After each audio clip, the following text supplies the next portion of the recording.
नमस्कार दोस्तों, कल हमने चंबल नदी के बारे में पढ़ा। आज हम पढ़ते हैं बनास नदी के बारे में। बनास नदी को और किस किस नाम से जाना जाता है? तो सबसे पहली बात तो ये है कि बनास के अन्य नाम की जब भी बात करें तो दिमाग में रखिए आप, इसे वर्णासा कहते हैं या इसे वन की आशा कहते हैं। वर्णासा नदी या वन की आशा नदी बनास नदी। और बनास नदी जो है ये चंबल की सबसे बड़ी सहायक नदी है। चंबल की सबसे बड़ी सहायक नदी कौन सी? सबसे बड़ी सहायक नदी कौन सी? बनास नदी, चंबल की सबसे बड़ी सहायक नदी। और चंबल किसकी सबसे बड़ी सहायक नदी है? तो चंबल यमुना की सबसे बड़ी सहायक नदी है। यमुना किसकी सबसे बड़ी सहायक नदी है? यमुना गंगा की सबसे बड़ी सहायक नदी है। दोस्तों अब देखिए आप बनास नदी को, आपको पता चला बनास को और किस नाम से जानते हैं? तो बनास को हम पढ़ते हैं मानचित्र के माध्यम से। देखिए दोस्तों, बनास नदी जो है वह राजसमंद में खमनोर की पहाड़ी है, वहां से निकलती है। यानी इसका उद्गम कहां है?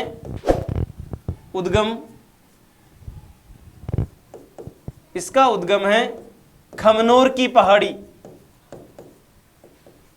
खमनोर की पहाड़ी। और खमनोर की पहाड़ी कौन से जिले में है? तो आपको ध्यान में रखना है, खमनोर की पहाड़ी राजसमंद जिले में है। कहाँ है? राजसमंद जिले में है खमनोर की पहाड़ी।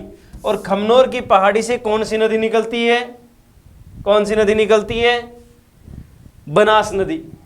खमनोर का युद्ध, हल्दी घाटी के युद्ध को किसने बताया? ये आप मुझे कमेंट में बताइए। अब देखिए ये नदी यहां से निकलने के बाद में चित्तौड़, भीलवाड़ा, अजमेर, टोंक होते हुए सवाई माधोपुर में किस नदी से मिल जाती है? किस नदी से मिल जाती है?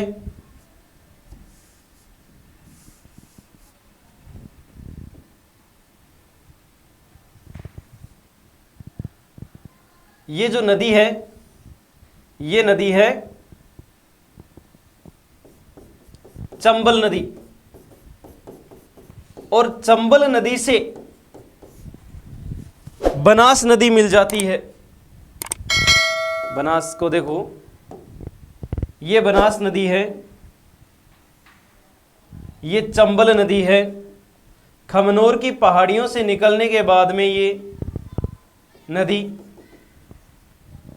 राजसमंद, चित्तौड़गढ़, भीलवाड़ा, अजमेर, टोंक बहते हुए सवाई माधोपुर में यह चंबल नदी में मिल जाती है।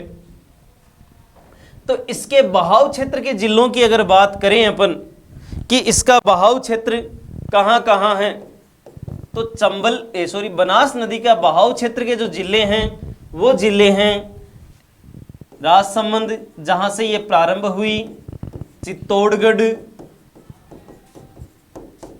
चित्तौड़गढ़ के बाद में भीलवाड़ा, अजमेर, टोंक और सवाई माधोपुर। ये 6 वो जिले हैं जिनसे बनास नदी निकलती है। राजस्थान में बहने वाली राज्य की सबसे लंबी नदी बनास नदी है। राज्य की सबसे लंबी नदी कौन सी है?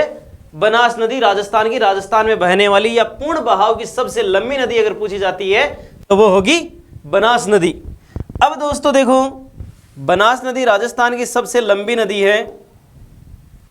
और बनास नदी जो है यह है खमनोर की पहाड़ियां राजसमंद से निकलती है।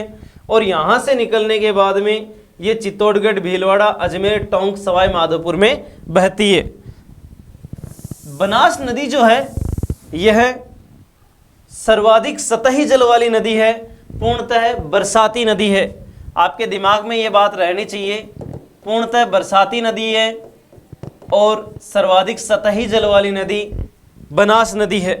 बनास नदी जो है इसमें देखो अन्य कौन सी नदी मिलती है, जैसे उदयपुर से एक नदी आती है और वो नदी है कौन सी?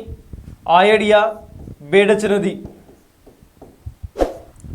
एक राजसमंद से ही आती है, वो नदी है कोठ्यारी नदी। एक राजसमंद से और निकलने वाली नदी है, उस नदी का नाम है खारी नदी। और एक अजमेर से आती है, उस नदी का नाम है डाई नदी।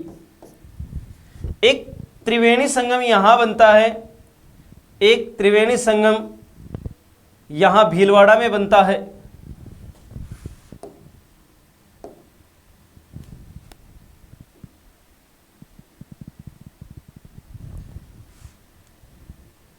एक त्रिवेणी संगम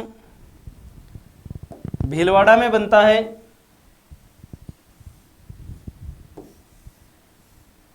और एक त्रिवेणी संगम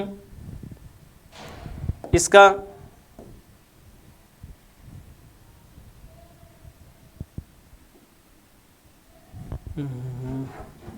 एक त्रिवेणी संगम इसका टोंक में बनता है।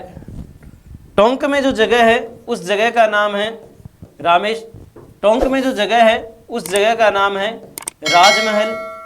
और यहाँ पे खारी, डाई और बनास तीनों नदी मिलकर त्रिवेणी संगम बनाती है। खारी, डाई और बनास ये त्रिवेणी संगम बनाती है। एक त्रिवेणी संगम बनता है बिंगोद में, और बिंगोद में है भीलवाड़ा में।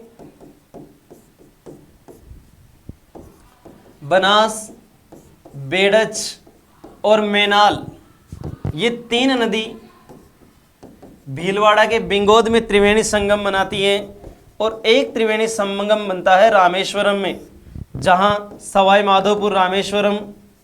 और यहाँ त्रिवेणी संगम बनाती है चंबल, बनास और सीप नदी, जो हमने चंबल पढ़ते समय भी पढ़ा था।